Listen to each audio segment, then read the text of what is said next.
9월 14일 월요일 새벽 예배 본문의 말씀은 시편 24편 1절로 10절까지 말씀이 되겠습니다. 시편 24편 말씀을 통해서 월요일 아침에 주시는 하나님의 은혜를 함께 나누도록 하겠습니다. 자, 성경은 시편 24편을 다윗의 시라고 알려주고 있습니다. 자, 그리고 이 다윗의 시인 이 시편 24편은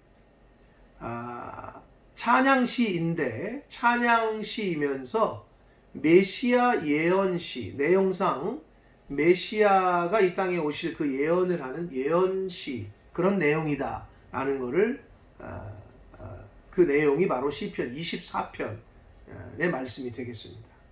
그래서 다윗이 그 법궤를, 하나님의 언약궤, 그 법궤를 예루살렘으로 옮긴단 말이에요. 예루살렘에 있는 성소로 예루살렘으로 옮길 때 그 사건을 기념하면서 지은 찬양시가 되겠습니다.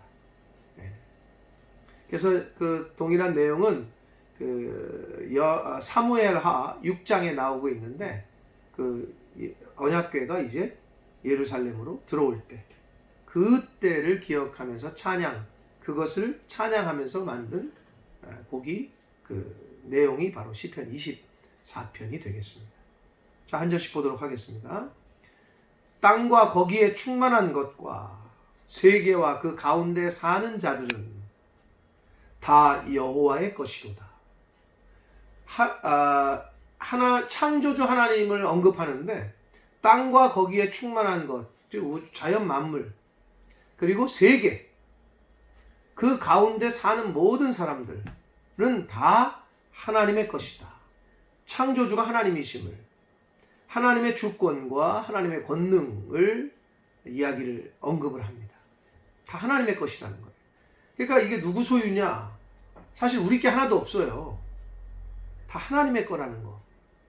이 소유권을 여러분 분명히 알고 계셔야 돼요. 내게 없어요. 하나님에게 속한 거란 말이에요. 이 우주 만물이. 2절을 봅니다.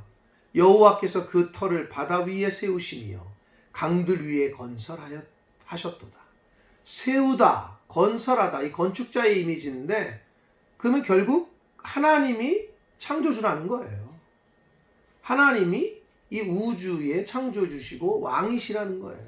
하나님이 세우셨다는 거예요. 하나님이 건설하셨다는 거예요.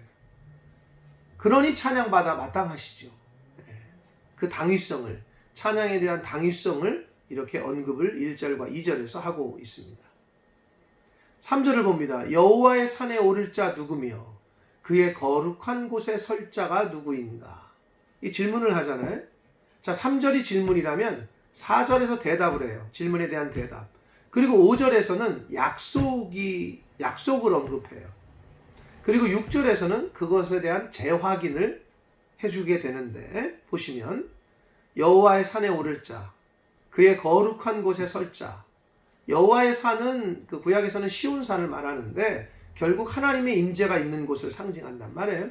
결국 그의 거룩한 곳에 설 자가 누구냐라는 이 질문은 하나님 앞에 설 자가 누구냐는 거예요.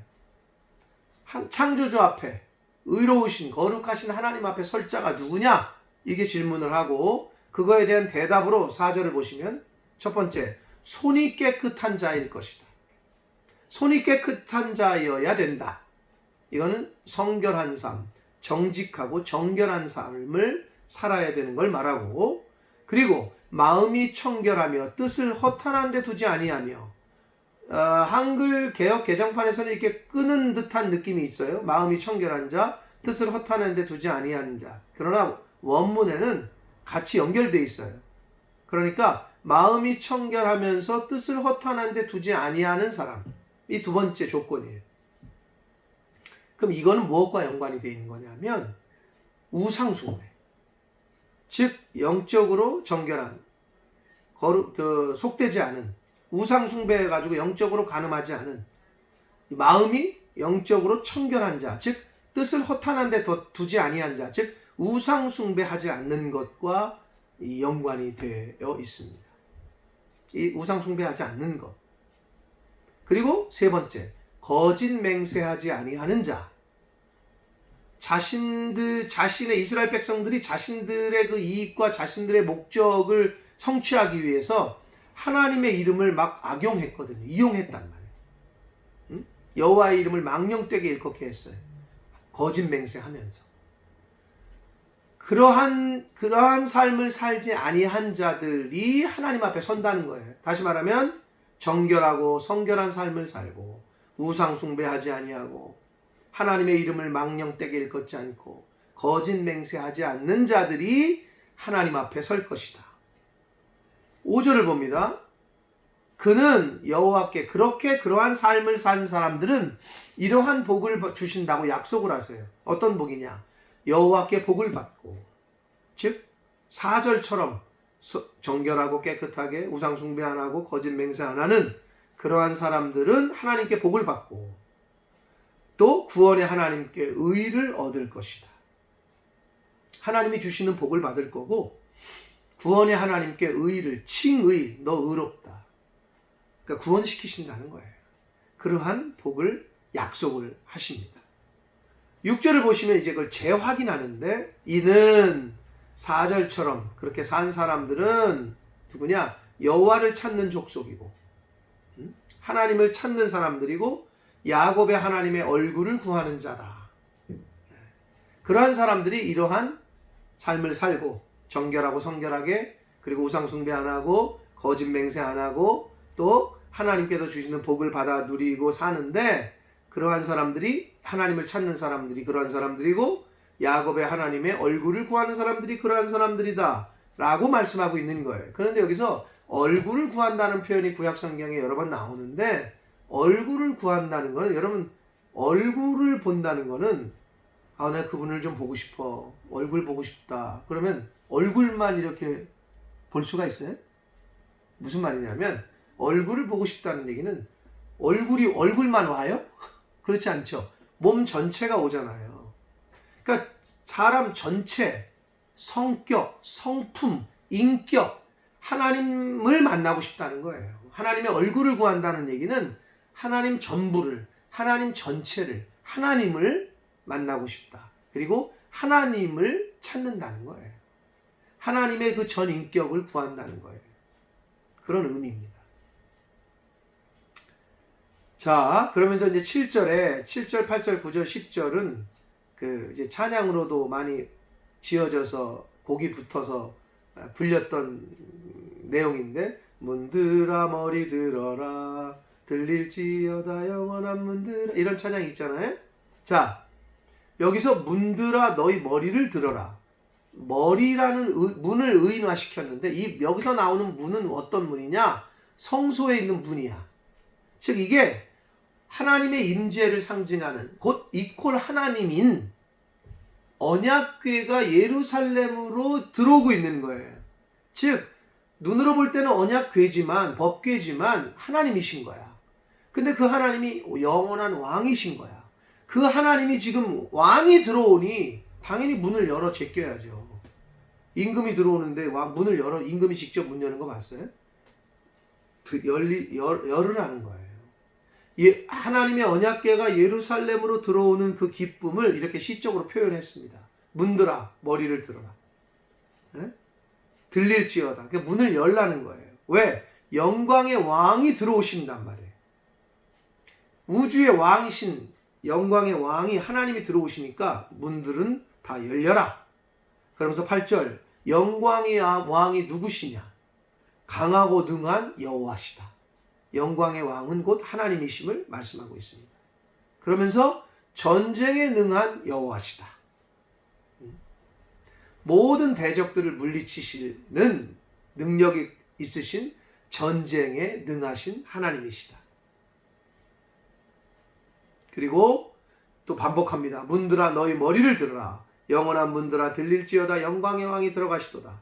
영광의 왕이 누구시냐? 만군의 여호와께서 곧 영광의 왕이시로다 라고 찬양하고 있습니다. 자, 언약궤가 예루살렘 성소로 들어오는 것을 결국 왕이신 하나님께서 궁전으로 들어오시는 것과 그런 이미지, 비유를 지금 해서 이렇게 하나님께 찬양을 올려드리고 있습니다. 사랑하는 성도 여러분, 저와 여러분의 문을, 마음의 문을 여셔야 돼요. 그래야 하나님께서 들어오셔서 내 안에 좌정하시고 내 속에서 내 인생의 주인이 되어주시고 나를 통치하시고 이끄셔요. 근데 문을 열지 않으면 안 돼요. 여셔야 돼요. 마음의 문을.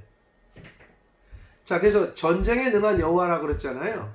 여러분, 우리가 인생을 전쟁터야, 전쟁터와 같아 삶은, 이런 표현을 하잖아요. 맞아요. 전쟁이에요.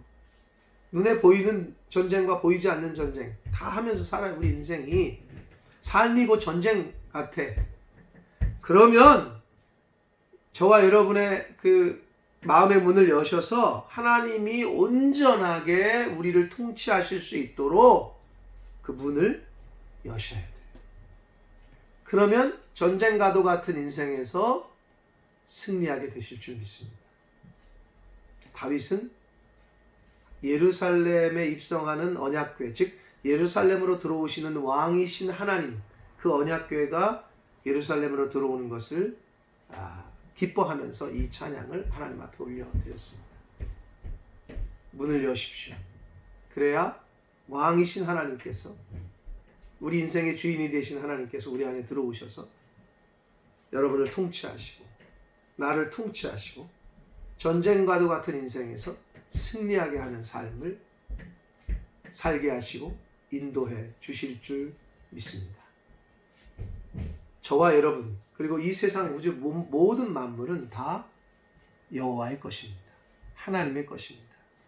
그 소유권을 분명하게 인지하시고 내 것인 양 착각하지 마시고 내 것인 양 하나님의 것을 도적질하지 않는 그러한 인생, 하나님이 내 인생의 주인이 되어 주실 수 있도록 마음의 문을 여셔서 내 안에 들어오셔서 하나님께서 나를 온전히 통치하실 수 있도록 귀를 여시고 마음의 문을 여신 복된 하나님의 사람들, 자녀들 되시기를, 그렇게 인생을 살아가시기를 예수 그리스도 이름으로 축복합니다. 기도하겠습니다. 살아계신 하나님 아버지, 한 주간을 또 시작했습니다. 감사합니다. 오늘 하루를 시작하며 말씀을 전하고 듣게 해주셔서 감사합니다. 아버지, 다윗이 언약궤가 예루살렘으로 들어오는 걸 보면서 그렇게 기쁘게 하나님을 찬양했습니다. 영광의 왕이시고 전쟁에 능하신 만군의 주, 영원한 왕이 들어오시니 문들은 문을 열지어다. 아버지, 내 마음의 문을 열게 하여 주옵소서. 귀를 열게 하여 주옵소서. 하나님의 말씀이 내 안에, 내 심령에, 하나님께서, 성령 하나님께서 내 안에 좌정하셔서 내 인생을 온전히 통치하시고 인도하시고 전쟁과도 같은 삶 가운데서 승리하게 하실 수 있도록 주여 저희들의 마음의 문을 열게 하여 주옵소서. 내가 문 밖에 서서 두드리노니, 지금도 인생들의 문 밖에 서서 문을 두드리시는 그 예수 그리스도의 두드리심과 그 음성을 들을 수 있는 귀가 되게 해주시고 그 마음의 문을 열 수 있는 복된 인생들 되어지도록 주여 은혜 내려 주옵소서. 예수 그리스도 이름으로 축복하며 기도 올리옵나이다. 아멘.